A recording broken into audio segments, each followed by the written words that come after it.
How to find saved photos in Pinterest. So let's get started. Firstly, go to the Pinterest website or open the Pinterest app on your mobile device.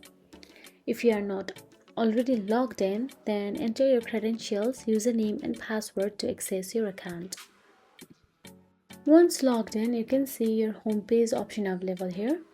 Now you can simply look for the save option available in the pins. Here I am saving this pin by tapping on the save highlighted with red color. So once saved, all you have to do is click on your profile picture or username at the top right corner of the Pinterest, and this will take you to your profile page.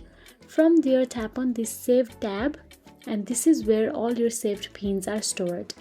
Tap on the all pins and you will see all your saved sections pin, and these are categorized based on the words you saved them for. You can scroll through your saved pins to find specific photos or content. So that is it. If you found this video helpful, please like, share and subscribe, and thank you for watching.